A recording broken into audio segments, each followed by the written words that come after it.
Kwenye tetesi za usajili, jina Ekua Celestine ni miongoni mwa majina ambayo yamezidi kushika headline. Ekua Celestine yeye ni raia wa Ivory Coast mwenye miaka 23 akitumikia klabu ya ASEC Mimosa ya pale nchini Ivory Coast, lakini yeye anatokea kwa mkopo katika klabu ya Zoman. Na kwa sasa inaeleza kwamba kuna klabu kadhaa ambazo zimepeleka ofa kwa ajili ya kumtaka mchezaji huyo ambaye kwa msimu huu amekuwa na msimu bora, na yeye ndiye mchezaji bora wa msimu, kwani amefunga magoli 15 lakini ametoa assist 12. Kwa hiyo tunaweza tukasema amehusika kwa jumla magoli 27 ya timu ya ASEC Mimosa ya pale Ivory Coast. Na inaelezwa kwamba Yanga tayari walishatuma, ni miongoni mwa timu ambazo zilituma ofa kwa ajili ya kuhitaji huduma yake, lakini ofa yao ya kwanza iliyotumwa imepigwa chini na kempu ya mchezaji huyo Ekua Celestine mwenye miaka 23.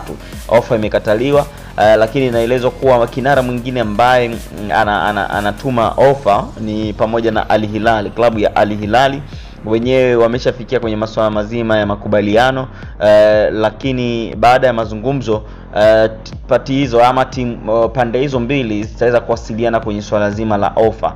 Kinachoangaliwa ni pesa, lakini na maslahi binafsi ya mchezaji. Kwa hiyo Ekua Celestine pamoja na kempu yake wameweza kuipiga chini ofa ya klabu ya Yanga. Hatujajua kama Yanga watarejea kwa mara nyingine kwa ajili ya kuhitaji huduma ya mshambuliaji huyo wanamuita striker force, yani ni striker fox, ni foxy in the box.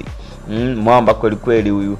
Mabao 15, assist 12, amehusika kwenye jumla ya magoli 27 ya timu ya ASEC Mimosa, na alikuwa na kiwango bora sana kwenye michuano ya CAF Confederation kabla ya timu hiyo kuweza kuondoshwa na timu ya RS Berkane katika hatua ya nusu finali. Kwa hiyo tusubirie kuona kama Ekua atatua viunga vya Jangwani ama ni nani, lakini tunajua pia Yanga walikuwa wanapigiwa chapuo pia kwa kuhitaji huduma ya mshambuliaji wa Singida Black Stars Jonathan Soa.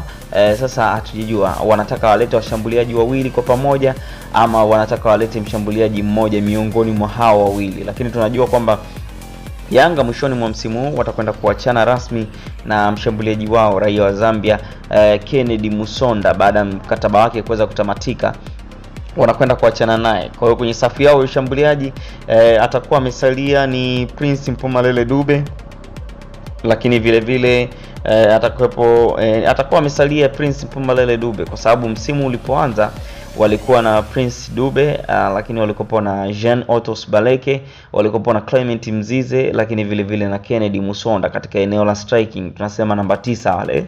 Lakini mwisho wa siku katika dirisha dogo waliachana na Jean Otos Baleke, lakini pia Clement Mzize kwa mujibu wa odds mpaka sasa hivi Mzize ataondoka katika klabu ya Yanga, na hii ni baada ya makubaliano ambayo waliwekeana katika dirisha dogo. Asiondoke katika dirisha lile dogo, asubirie mpaka dirisha kubwa ili aweze kuondoka. Na inaelezwa kuna ofa ya Zamalek FC, lakini pia kuna ofa kutoka Algeria na ofa nyingine kutoka kule South Africa. Sasa tujajua ataelekea wapi, lakini ndio hivyo, dirisha kubwa Clement Mzize hategemewi kusalia katika klabu ya Yanga. Kwa hiyo katika eneo la striking watakuwa wamesaliwa na Prince Mpumalele Dube ambaye yeye ni striker namba 9 kiasilia, lakini tunajua tayari Azizi Ki naye ameshaondoka katika klabu hiyo na sasa anaitumikia klabu ya Wydad Casablanca ambayo inashiriki michuano ya kombe la dunia la vilabu kule nchini Marekani. Lakini upande wa Jonathan Ikagalombo ambaye yeye alisajiliwa kama winga,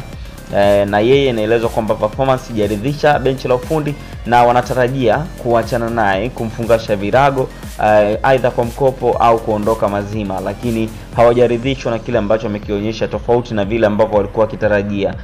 Kwa hiyo timu ya Yanga kwa sasa kwa upande wa wachezaji wa kimataifa tayari wana nafasi ya Stefan Azizi Ki, lakini vile vile watakuwa na nafasi ya Kennedy Musonda, na kama Ikangalombo ataondoka pia itakopo ni nafasi nyingine. Lakini pia upande wa Yao Kwasa Toula ambaye inaelezwa kwamba majeraha yake pengine akachukua muda mrefu zaidi kuweza kupona na yeye kuweza kuwa fit na kurejea uwanjani. Kwa hiyo tayari kuna takriban nafasi 4 za wachezaji wa kimataifa ambao wana uwezekano wa kuingia katika kikosi chao. Kwa hiyo wanaendelea kuangalia machaguo mbalimbali kwa ajili ya kuweza kuimarisha kikosi chao. Ekua Celestine yumo kwenye listi, lakini pia Jonathan Soa yumo kwenye orodha yao. Lakini mwingine mchezaji ambaye anahusishwa na klabu ya Yanga inaelezwa ni Arthur Josephat Bada, ambaye naye pia anatoka katika klabu ya Singida Black Stars. Kwa hiyo tusubirie kuona ripoti ya Milud Hamdi ambaye naye pia inaelezwa kwamba atatimka katika klabu hiyo baada ya msimu. Ripoti yake itasema nini? Lakini ripoti kwa ujumla ya benchi la ufundi pia likiwa na Abdul Halim Mwalin ambaye wanasema ni mkurugenzi wa ufundi, itasema nini kuhusiana na maboresho ya kikosi chao na kipi hasa ambacho wanakitazamia kukifanya kuelekea katika msimu ujao 2025 2026. Tusubirie kuona. Hizo ni tetesi ambazo zinatokea pale Jangwani zikimuhusu Ekua Celestine, lakini pia nimekupitisha kwenye baadhi ambazo tumeshawahi kuzisikia kuhusiana na kina Kennedy Musonda, lakini kuhusiana pia na Jonathan Soa, lakini kuhusiana pia na Arthur Josephat Bada. Kwa hiyo usisahau kusubscribe katika YouTube channel yetu kwa ajili ya taarifa nyingine nyingi za kimichezo ikiwemo transfer update. Ciao.